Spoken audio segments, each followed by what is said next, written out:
अस्सलाम वालेकुम। Welcome to another complete agriculture information lecture.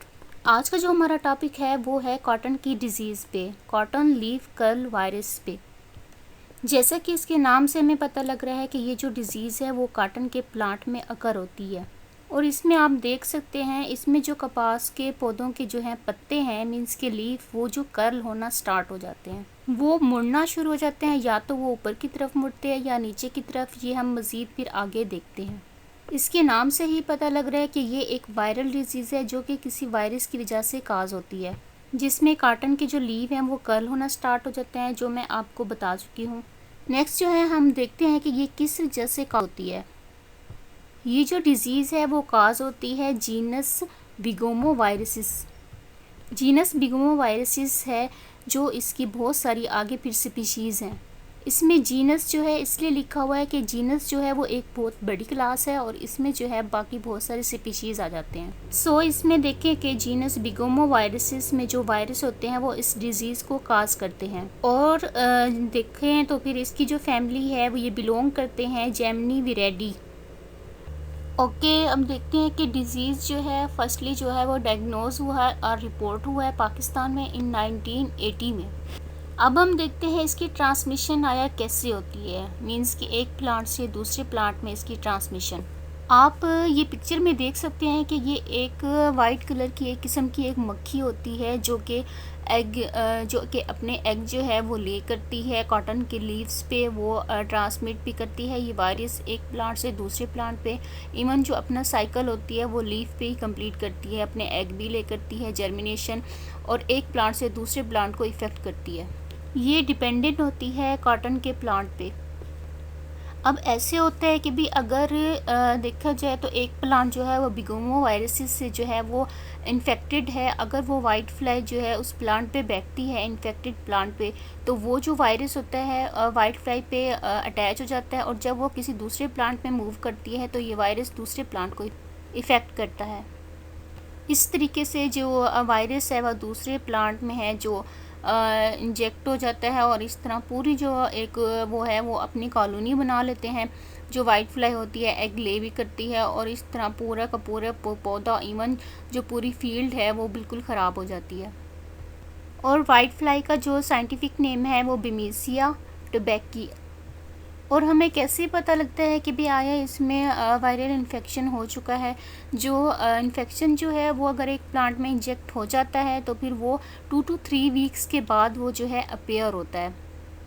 Next जो है हम देखते हैं कि इसके सिम्पटम क्या होते हैं और इसको हम डायग्नोस कैसे कर सकते हैं फील्ड में।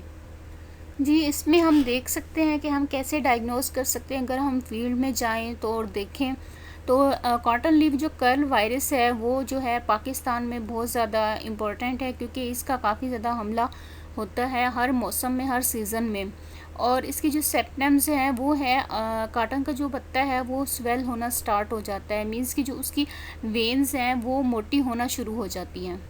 पत्ते की जो वेन्स हैं वो इसकी लोअर साइड से जो है थिक होना स्टार्ट हो जाती हैं, और पत्ता जो है येलोइश कलर का हो जाता है और एक कप नुमा शेप में, मीन्स कि इनके जो पत्ता है वो अपवर्ड की तरफ मूव करना स्टार्ट हो जाता है और ये एक कप नुमा शक्ल बना लेते हैं। अगर जो है वायरस का हमला बहुत जल्दी हो जाए तो एक तो ये होता है कि भी ये इसकी यील्ड जो है वो पैदावार जो है कॉटन क्रॉप की बहुत ज़्यादा कम हो जाती है, और जो होता है वो इसकी ग्रोथ भी नहीं होती, मीन्स कि इसकी जो प्रोडक्टिविटी को है वो बहुत ज़्यादा मुतासर करती है, और जिसकी वजह से काश्तकारों को बहुत ज़्यादा नुकसान उठाना पड़ता है। आया इसकी मैनेजमेंट के लिए हमें देखा जाए तो फिर इसका कोई मुकम्मल हल नहीं है कि हम इसको बिल्कुल ख़त्म कर दें, लेकिन कुछ ऐसे मैनेजमेंट प्रैक्टिसेस हैं जिसकी वजह से हम इसके इफ़ेक्ट को थोड़ा कम कर सकते हैं। सम टाइम ये भी होता है कि क्लाइमेट चेंज की वजह से भी होता है कि कॉटन के जो पत्ते होते हैं वो ड्रॉप होना शुरू हो जाते हैं। कुछ मैनेजमेंट प्रैक्टिसेस जो है वो फार्मर जो है फील्ड में खुद भी कर सकते हैं, और आया हम इसके लिए स्प्रे भी कर सकते हैं। उसके लिए CCRI cotton central cotton research institute और मुख्तलिफ एग्रीकल्चर डिपार्टमेंट्स ने मिल के जो एक रिसर्च की है उस पर एक फार्मूला जो है उन्होंने तैयार किया है, वो हम आपसे डिस्कस करते हैं। इसमें जो है एक और सिम्टम्स भी होते हैं कि लीफ के नीचे एक छोटा सा एक और लीफ निकल आता है जिसे हम इनेशन भी कहते हैं। मींस के लीफ के डाउनवर्ड एक और छोटा सा थिक जो है वो लीफ बन जाता है। चलिए नेक्स्ट अब हम देखते हैं इसकी ट्रीटमेंट मीन्स कि इसकी मैनेजमेंट और इसको हम स्प्रे के साथ हम इसको कैसे हम इसके इफ़ेक्ट को रिड्यूस कर सकते हैं। इसके ट्रीटमेंट में आप देख सकते हैं कि इसमें मैग्नीशियम सल्फेट 300 ग्राम, जिंक सल्फेट है, बोरिक एसिड है, फेरस सल्फेट है और बाकी जो है वो 10 ग्राम पर एकड़ के हिसाब से हमने 100 लीटर वाटर में करना है और इसको हमने कॉटन पे स्प्रे करना है। ये है कि भी हम इसको अगर हम स्प्रे जो है 7 डेज़ के इंटरवल के साथ हम इसको हम करते रहें तो तब हम इसके इफ़ेक्ट को रिड्यूस कर सकते हैं। नेक्स्ट जो है हम इसकी मैनेजमेंट को देख लेते हैं कि हम आया इसमें नेचुरल जो है ऑयल भी यूज़ कर सकते हैं जिसका हम स्प्रे कर सकते हैं, जिसमें ऑलिव ऑयल है, कैस्टर ऑयल है एंड पाम ऑयल है। ये जो ऑयल होते हैं और अगर इनका स्प्रे किया जाए तो जो वाइट फ्लाई होता है वो अपने एग जो है वो ले नहीं कर पाता है जो लीफ है कॉटन पे।